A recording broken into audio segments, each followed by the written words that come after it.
Oke guys, Assalamualaikum warahmatullahi wabarakatuh. Welcome back to my channel. Apa kabar kalian semua seluruh subscriber setia yang hari ini masih tetap memberikan support dan dukungannya terhadap channel ini. Terima kasih banyak untuk kalian yang mungkin sudah menekan tombol subscribe dan tanda loncengnya. Dan aku juga pengen menyapa subscriber baru kita di channel ini. Aku pengen mendoakan kita semua masih dalam keadaan sehat walafiat dan harus tetap semangat.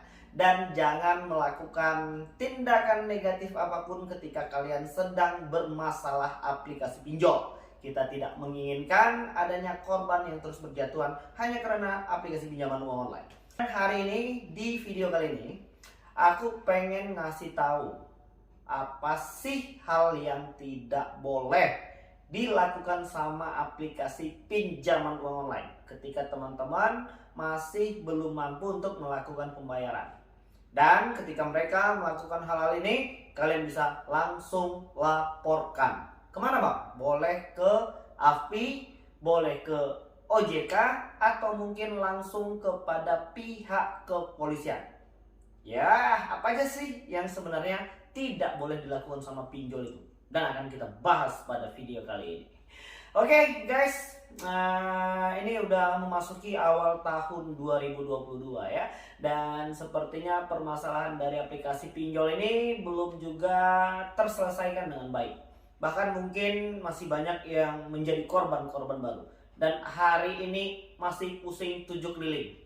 Dan masih sibuk banget buat nyari dana-dana talangan hanya untuk membayar biaya perpanjangan tanpa mengurangi hutang. Ini merupakan masalah kita bersama ya. Oke, langsung aja deh, apa aja sih Bang yang nggak boleh dilakukan sama pinjol ini ya ketika kalian belum mampu melakukan pembayaran atau mungkin masih dalam tahap proses jatuh tempo. Jadi apa aja? Yang pertama itu adalah intimidasi. Intimidasi itu sepertinya masih dekat melekat dengan yang namanya aplikasi pinjol. Dan mungkin yang pernah berurusan dengan aplikasi pinjol dan kebetulan belum mampu melakukan pembayaran atau telat bayar, pasti udah ngerti banget sama yang namanya intimidasi, gaya-gaya dari penagih aplikasi pinjol ini. Dan pastinya mungkin banyak yang stres ya, yang galau, yang mandinya tak basah, tidurnya tak nyenyak, dan makannya pun tak enak. Jadi gak usah dipikirin. Jadi sekarang pemerintah itu melalui AFPI udah menegaskan untuk tidak boleh mengintimidasi siapapun masalah aplikasi pinjol ketika kalian juga belum mampu untuk melakukan pembayaran. Jika hal ini masih terus jadi, silahkan laporkan kepada AFPI, OJK, atau mungkin pihak kepolisian. Boleh. Dan itu sudah direstui pemerintah melalui AFPI. Jadi tidak boleh lagi ada gaya-gaya premanisme atau mungkin dengan bergaya-gaya mengancam sana sini, itu tidak boleh. Karena itu sudah dilarang AFPI dan pemerintah. Jadi tidak boleh lagi ada gaya-gaya intimidasi. Oke, itu yang pertama. Dan yang kedua itu gak boleh lagi melakukan kekerasan fisik dan mental. Kalau kekerasan fisik mungkin beberapa waktu terakhir ini kita juga melihat di media sosial ya. Abang-abang debt collector yang mungkin sedikit melakukan kekerasan atau mungkin banyak yang melakukan kekerasan, yang mudah-mudahan jangan terjadi lagi. Karena itu sudah tidak boleh lagi melakukan gaya-gaya kekerasan fisik dan mental. Kekerasan mental itu seperti apa? Ya mungkin mereka akan menyerang psikologis dan kejiwaan kita. Sehingga kita akan merasa panik, ketakutan, stres, dan lain sebagainya. Sehingga kita sudah tak mampu lagi untuk berpikir jernih. Jadi itu sekarang sudah dilarang. Kenapa? Karena hari ini banyaknya jatuh korban karena aplikasi pinjol itu karena memang mereka itu menyerang mental seseorang. Dan mereka menginginkan itu supaya kita panik, supaya kita takut, supaya kita berusaha untuk melakukan pembayaran. Jadi apapun hari ini permasalahannya, aku pengen mengingatkan untuk kalian agar untuk stop gali lubang tutup lubang lagi. Jangan lagi menambah permasalahan yang baru dengan cara menambah hutang baru. Jadi kalau hari ini sudah punya hutang, ya sudahlah, kita sabar saja dulu sambil serius mencari uang. Dan jangan lagi gali lubang tutup lubang. Sudah, cukup sampai dengan situ. Karena permasalahan hari ini sudah benar-benar membuat kita cukup pusing. Ya, jadi tidak boleh lagi melakukan kekerasan fisik dan mental. Itu untuk yang kedua. Dan yang ketiga, apalagi sih Bang yang tidak boleh dilakukan pinjol ketika kita belum mampu melakukan pembayaran? Dan yang ketiga, cara-cara yang menyinggung SARA dan merendahkan harkat martabat serta harga diri penerima pinjaman. Tidak boleh. Bagaimana itu yang merendahkan SARA? Sepengalaman pribadi kita kemarin ketika kita belum mampu melakukan pembayaran, kebetulan si peminjam memiliki nama yang bernuansa lebih ke agama, suatu agama, dan si penagih debt collectionnya ngatain percuma aja nama lo berbau-bau ini itu berunsur sebuah agama, tapi ternyata lo belum mampu melakukan pembayaran dan lo masih nekat buat tidak bayar. Itu tidak boleh, itu mengandung SARA. Jadi setiap debt collection itu tidak boleh menyinggung SARA ya. Berbau agama itu cukup sensitif hari ini dan seterusnya. Jadi tidak boleh lagi menyinggung SARA dan juga tidak boleh merendahkan harkat dan martabat manusia atau seseorang atau si penerima pinjaman.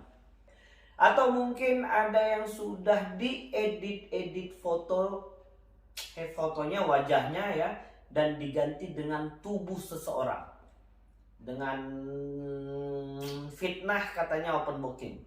Mungkin ada yang punya pengalaman begitu. Jangan galau ya, kalian tidak sendirian dan udah banyak yang ngerasain seperti itu. Kalau perlu kalian tahu apa aplikasi pinjolnya, segera laporkan kepada pihak yang berwajib supaya pihak kepolisian terus bisa menerima laporan dari teman-teman terkait masalah aplikasi pinjol ini. Kita masih terus mendukung kinerja Polri dan pemerintah, khususnya Pak Kapolri, untuk terus tegas ya. Kapolri sudah cukup tegas memerintahkan seluruh jajaran kepolisian di seluruh wilayah kerja Republik Indonesia untuk menerima laporan aplikasi pinjol yang melakukan pelanggaran hukum. Jadi kawan-kawan jangan perlu lagi takut ya, silahkan lapor kepada pihak kepolisian terdekat yang ada di kota kalian apabila kalian memang menerima tindakan-tindakan yang mungkin mengancam keselamatan, mengancam harga diri, martabat dan derajat manusia, atau mungkin kalian merasa dirugikan. Kalian bisa langsung laporkan kepada pihak kepolisian terkait masalah aplikasi pinjol. Itu 3 hal. Jadi yang keempat itu juga ada. Yang keempat itu, tim penagihan itu harus punya jam kerja. Jam berapa aja sih bang sebenarnya pihak debt collection atau aplikasi pinjol ini boleh menagih? Ada jamnya dong.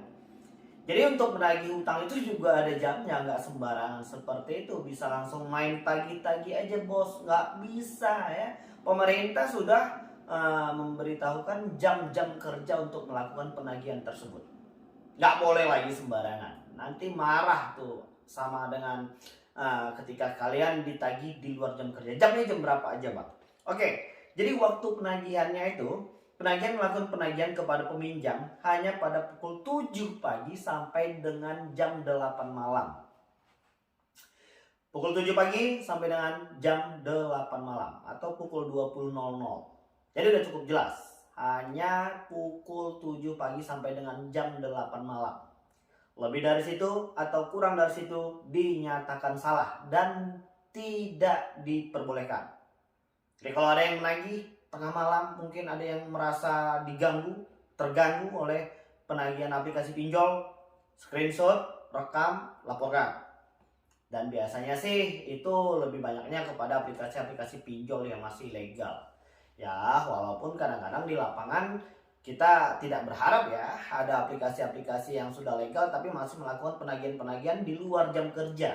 Apabila hal itu terjadi, silahkan bales, angkat teleponnya atau mungkin balas chatnya. Kalian menagih di luar jam kerja yang sudah ditetapkan oleh pemerintah dan AFPI. Balas seperti itu. Ya, jadi jangan lagi panik yang mungkin bisa mengganggu kejiwaan kita ya, khususnya untuk ibu-ibu ini yang sudah berkeluarga. Jangan melampiaskan masalah ini kepada anak-anak ya. Saya berharap untuk tetap fokus kepada keluarga dan kesehatan. Untuk yang bekerja, fokuslah bekerja. Dan yang mungkin hari ini mendapat intimidasi, katanya pengen dilaporkan kepada bosnya, silahkan konfirmasi dan berbicara jujur kepada pihak kantor atau admin atau mungkin supervisornya atau pimpinannya atau manajernya ya, supaya jangan sampai masalah ini menjadi besar. Dan apabila memang nanti masih terus saja diganggu, silahkan blokir saja nomor-nomornya apabila memang mereka terbukti untuk melakukan pelanggaran-pelanggaran yang sudah ditetapkan oleh pemerintah. Jadi itu tadi 4 hal yang menjadi hak kita sebagai peminjam. Ya, oke, jadi mungkin itu yang bisa aku sampaikan, dan assalamualaikum warahmatullahi wabarakatuh.